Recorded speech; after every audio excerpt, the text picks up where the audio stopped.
I'm Allendale's chief meteorologist Ryan Martin with a look at your midday weather update. Taking a look at the current surface analysis, it doesn't really show much difference today versus yesterday. I think the only thing that we've seen change over the past few hours is the frontal complex that was draped across the upper Midwest actually has lifted north. We actually have a solid warm front now lifting through northern parts of Michigan. Low pressure is north of Lake Superior.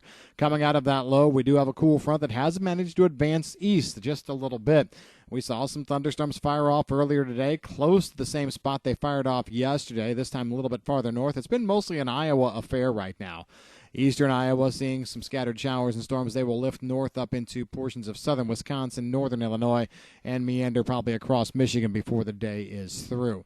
This front is eventually going to sweep across the entire Corn Belt, and it's going to bring some moisture with it. However, the real party is back farther off to the south and west. It's just getting going in the western United States, southern plains, New Mexico, Texas, picking up rain showers. There's heavy thunderstorms firing off down there. This is a strong upper low that's actually going to produce some pretty decent snows in higher elevations of the mountains. We're talking 10,000 feet and higher, so it's not an ag issue, but it does tell you the strength of the system. It's going to be spreading rains across the Texas Panhandle, western Oklahoma, the western half to third of Kansas, eastern Colorado, southern Nebraska.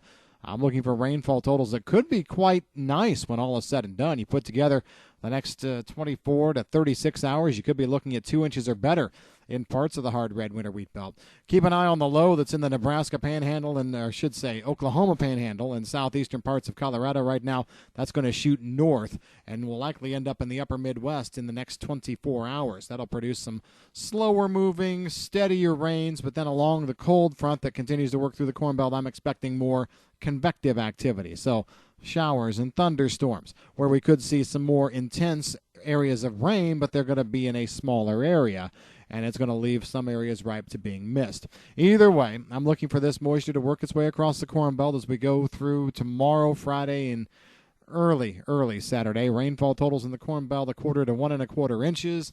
Now we're looking at coverage about 75%. Go north of I-80, I think you're looking at almost 100% coverage, but south of there, that's where things get to be a lot more hit and miss.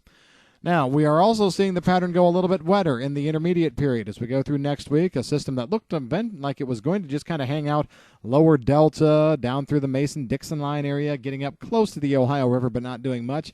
Well, all of a sudden, it's decided to be a little bit more aggressive. There's a low that's going to move across southern Canada through the weekend into early next week. I think you're going to see that moisture try and draw up and hook up with the front that's out of that low. What that's going to end up doing is triggering a nice round of rain, probably Tuesday, Wednesday, early Thursday. Could see rain totals of 1/2 to 1 1/2 inches across the Corn Belt with coverage, again, around 80%. Really would like to see another model or two kind of jump on this bandwagon, but for right now, I think it makes sense. With that low up north, if it turns out to be strong, if we see really good strong winds around it, no doubt about it, we can draw some of this southern moisture up. After that, another system toward the end of next week will give us another 1/2 to 1 inch rainfall potential. So the pattern getting a little bit more active now. And I think the big thing is not just the amount of precipitation that has the potential of developing. Look at the dry windows in between, going from 7, 8, 9 days in between chances to now maybe 2 or 3. So you get the idea. We're going to scrunch down the dry down in between. Now, the good news is we're ahead of normal and we're making fantastic progress still on harvest. But we may slow things down a little bit here as we go from this weekend on through the middle of November. That's the way things are stacking up domestically. Not much happening internationally. Scattered rain showers are going to be moving across Brazil's soybean areas. That should help with planting. Not much rain in Australia. Scattered rain shower action in Russia. More of the same stories we've been talking about the past few days.